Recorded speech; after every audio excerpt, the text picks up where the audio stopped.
Imagina una ciudad en un año muy concreto, 1913. En sus calles, en sus cafés, coinciden, sin saberlo, un aspirante a pintor, al que acaban de rechazar en la escuela de arte, dos revolucionarios exiliados que se convertirán en enemigos mortales, un joven obrero que llegará a ser mariscal, y el padre del psicoanálisis. Parece el principio de un chiste, ¿no? O una novela de ficción, pero es que ocurrió de verdad, y ocurrió en Viena. Totalmente. Es una de esas casualidades de la historia que, bueno, parecen imposibles. En ese único año, 1913, las calles de Viena fueron el tablero de juego para Adolf Hitler, Joseph Stalin, León Trotsky, Josip Broz, a quien luego conoceríamos como Tito, y Sigmund Freud. Vaya lista. Pero lo fascinante aquí, y es la clave de todo, es que no fue una simple coincidencia. Fue la consecuencia, digamos, inevitable de lo que era Viena en ese momento. ¿Y qué era? Era la capital de un imperio que se desmoronaba, el epicentro cultural y político de un mundo que estaba a punto de estallar. Vale, vamos a desgranar esto porque la lista de nombres es de vértigo. Es como el reparto de una superproducción que ningún guionista se atrevería a escribir por inverosímil. Ni de broma, ¿no? Nuestra misión hoy es entender no solo qué hacía cada uno de ellos allí, sino sobre todo por qué Viena. ¿Qué tenía esa ciudad para convertirse en un imán para personalidades tan dispares y a la vez tan determinantes para el siglo XX? Pues a ver, para entenderlo hay que borrar un poco la imagen que tenemos hoy de Viena. La de los palacios y los valses. Esa misma. La Viena de 1913 era mucho más compleja y más oscura. Era la capital del Imperio Austrohúngaro, un estado gigantesco, multinacional, que crujía por todas sus costuras. ¿Gigantesco cómo? ¿De cuánta gente hablamos? Hablamos de más de 50 millones de habitantes de 15 nacionalidades distintas. Checos, húngaros, polacos, serbios, croatas, todos bajo el mismo emperador, Francisco José, que ya era un anciano. O sea que la tensión se podía cortar en el aire. No era una ciudad-estado homogénea, para nada. Era el centro de un mosaico a punto de romperse. Exacto. Era un polvorín. De hecho, los datos nos dicen que menos de la mitad de sus 2 millones de habitantes eran austríacos de origen. ¡Qué barbaridad! Y claro, esto la convertía en dos cosas a la vez. Por un lado, un faro intelectual. Por allí pasaron mentes como Einstein o Bertrand Russell, y allí nació el Círculo de Viena. Ajá. Pero por otro, y esto es crucial para nuestra historia, era un refugio. Si eras un disidente, un revolucionario que escapaba de la policía secreta del zar en Rusia, por ejemplo, Viena era un lugar perfecto. ¿Podías pasar desapercibido? Eso es, podías disolverte entre la multitud y al mismo tiempo estar en el centro neurálgico del debate europeo. Entiendo. Era un lugar donde, como se suele decir, se reunían los distintos, para bien o para mal. Un caldo de cultivo perfecto para que surgieran ideas nuevas, pero también para que los odios y los resentimientos se cocinaran a fuego lento. Precisamente, un laboratorio de la modernidad, con todas sus luces y, como veremos, con muchísimas de sus sombras. Pues propongo que conozcamos a los residentes de este laboratorio. Y si te parece, empezamos por el que ya era de la casa, la celebridad local. Claro, empecemos por Sigmund Freud. En 1913, Freud no era un teórico marginal, ni mucho menos. No, ya era famoso. Ya era una figura internacional, el papa del psicoanálisis. Vivía y trabajaba en su icónica consulta de la Berggasse 19, que hoy es el Museo Freud. Estaba, digamos, en la cima de su carrera, rodeado de discípulos. Aunque también de algún enemigo, ¿no? También, de disidentes como Jung, con quien rompió relaciones precisamente en esa época. Es curioso pensar en él, ¿sabes? El gran explorador del subconsciente viviendo en una ciudad que era en sí misma un subconsciente colectivo a punto de explotar, Es una analogía perfecta. con todas esas tensiones nacionales y sociales bullendo bajo la superficie de la Viena alegre. Absolutamente. Es que su presencia no era casual. El psicoanálisis, con su foco en las ansiedades, las represiones, los impulsos ocultos, era casi un espejo de la propia ciudad. Viena era el diván perfecto para una Europa neurótica. Una Europa al borde de una crisis nerviosa monumental, que sería la Primera Guerra Mundial. Exacto. De acuerdo, tenemos al psicólogo observando la ciudad. Pasemos a los pacientes más agitados, por así decirlo, los revolucionarios, que hacían Trotsky y Stalin tan lejos de Rusia. Huían, básicamente. Pero de formas muy distintas. León Trotsky era ya un veterano del exilio. Ya llevaba tiempo fuera, ¿no? Vivía en Viena desde 1907, en un apartamento en Rodlergasse 25. Era una figura conocida en los círculos de expatriados. No estaba de vacaciones, desde Viena editaba un periódico radical llamado Pravda. Vaya. Publicar algo así en la Rusia zarista era una sentencia de muerte o un billete directo a Siberia. Viena le ofrecía seguridad y una red de contactos. Y claro, es imposible oír los nombres de Stalin y Trotsky juntos sin pensar en la rivalidad salvaje que vendría después, esa que acabó con un Piolet en México. Claro, es inevitable. Pero en 1913 la situación era radicalmente diferente. Stalin era prácticamente un desconocido fuera de los círculos bolcheviques más internos, ¿verdad? Exacto. Pensar en ellos como enemigos mortales en 1913 es un anacronismo, es proyectar el futuro sobre el pasado.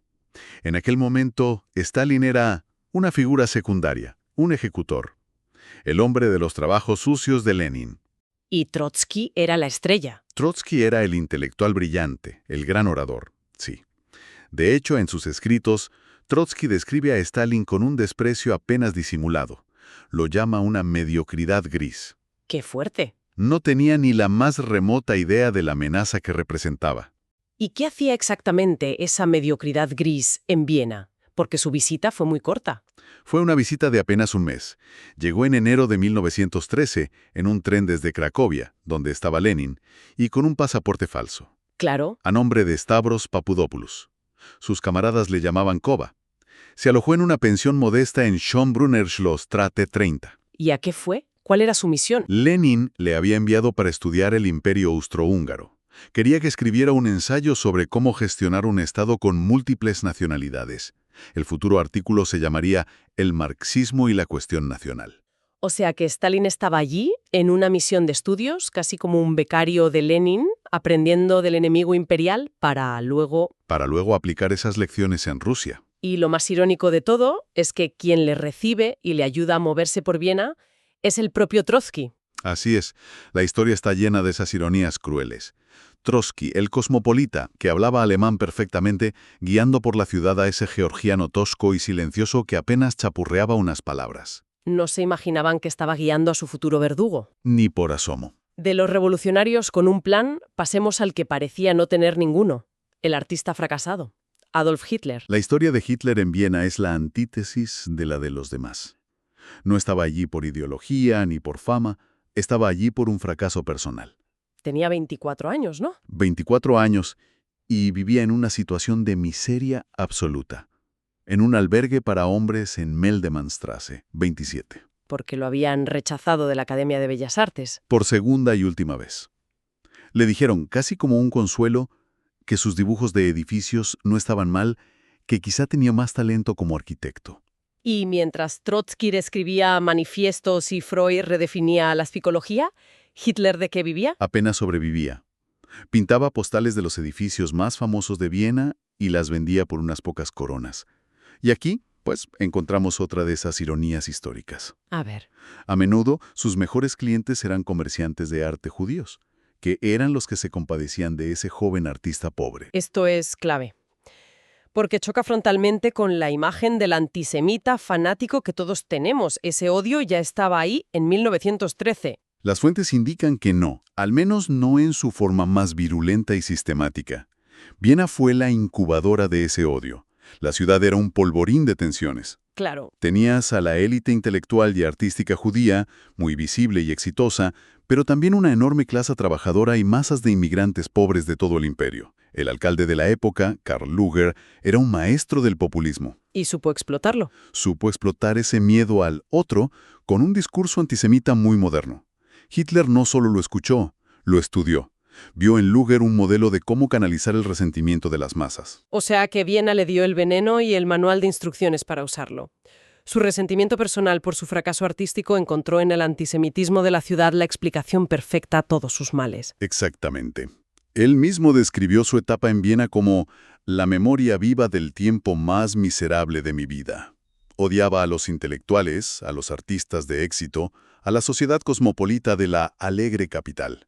Es tremendo. Hay un análisis de su personalidad de la época basado en testimonios que es demoledor. Lo describe como extremadamente perezoso y procrastinador para su arte. ¿Ah, sí? Sin embargo, en lo que sí ponía una energía desbordante era en dar sermones políticos a los otros indigentes del albergue. Ya tenía vagas ideas de fundar un partido para salvar a Alemania. Es increíble el peso del resentimiento en su historia, pero no todos los que estaban en Viena eran intelectuales exiliados o artistas frustrados. El imperio también atraía a gente por razones mucho más prácticas, como el trabajo. Mm. Y entre ellos había un joven obrero que acabaría liderando su propia nación. Y aquí tenemos el contrapunto perfecto a los intelectuales y los conspiradores. Josip Broz, el futuro mariscal Tito. Claro. Su Viena no era la de los cafés y los salones de debate, sino la de las fábricas de Wiener Neustadt, una ciudad industrial al sur de la capital. Era un obrero metalúrgico cualificado, un trabajador de la planta de automóviles Daimler. Una perspectiva completamente distinta del mismo crisol. Totalmente. Para él, la ciudad no era un debate de ideas abstractas, era una lucha de clases palpable y diaria. Mientras Trotsky teorizaba sobre la revolución en un café, Tito la estaba viviendo desde la línea de montaje. O sea que su formación fue más práctica. Absorbió las ideas socialistas no en un salón, sino entre el ruido de la maquinaria, las largas jornadas y las huelgas obreras. Su radicalización fue práctica, no teórica.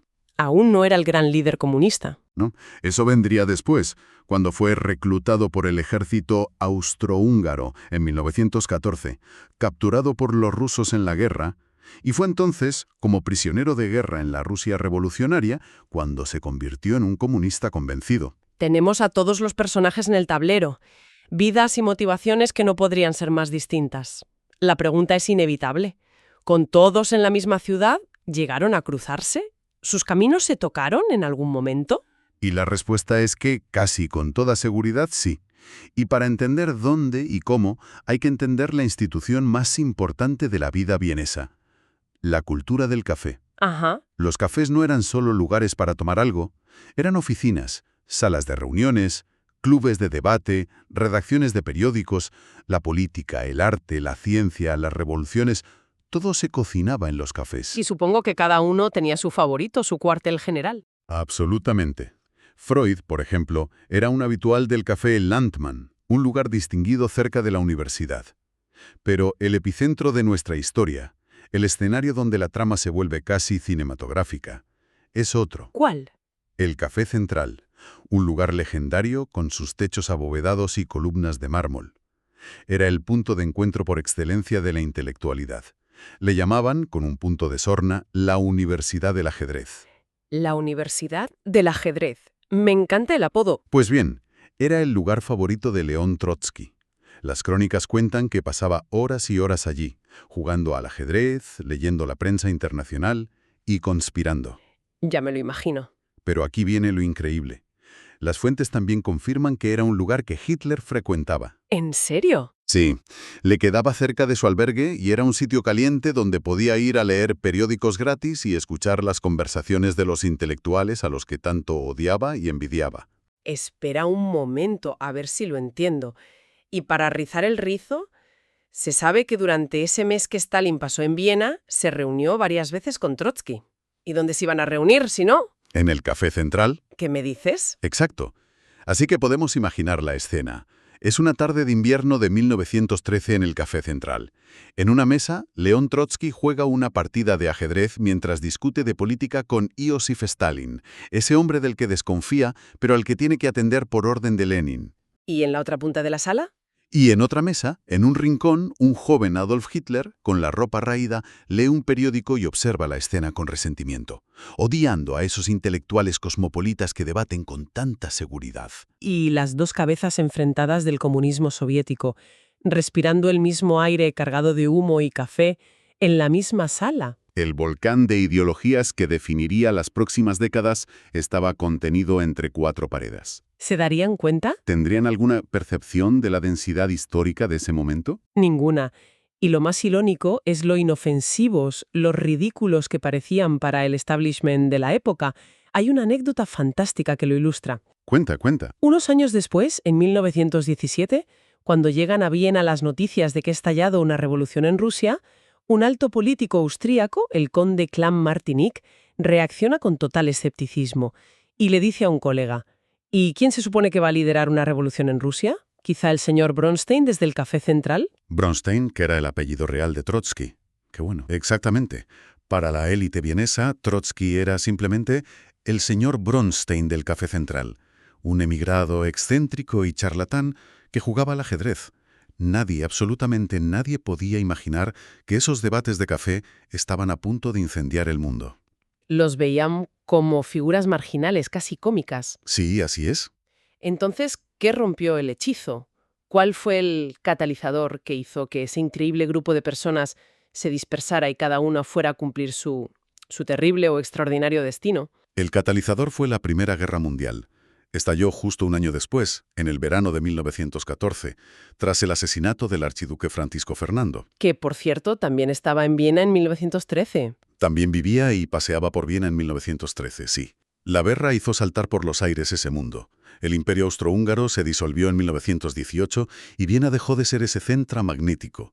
Se convirtió en la capital de un país pequeño y derrotado. Y la diáspora comenzó. Cada uno siguió su camino. Cada uno partió hacia su destino histórico. Trotsky y Stalin volvieron a Rusia para ser los protagonistas de la revolución bolchevique. Hitler se fue a Alemania. Hitler, que era ciudadano austriaco, cruzó la frontera y se alistó voluntariamente en el ejército alemán. La experiencia del frente fue lo que terminó de forjar y radicalizar su ideología. ¿Y Tito? Bueno, Tito fue reclutado, capturado por los rusos y regresó años después a la futura Yugoslavia para convertirse en su líder. ¿Y Freud? El único que era realmente de allí. Freud fue el último en abandonar el barco. Se aferró a su amada Viena hasta el último momento. Pero en 1938, con la anexión de Austria por parte de la Alemania nazi, tuvo que huir. Claro, no le quedaba otra. Su psicoanálisis era considerado ciencia judía, y sus libros ardían en las piras. Es la ironía final y más trágica. Uno de aquellos pintores frustrados que merodeaban por los cafés se había convertido en el dueño de Europa, y ahora lo expulsaba de su propia casa. Terrible. Freud murió exiliado en Londres solo un año después, en 1939. Es que, visto en perspectiva, esa Viena de 1913 parece casi una profecía.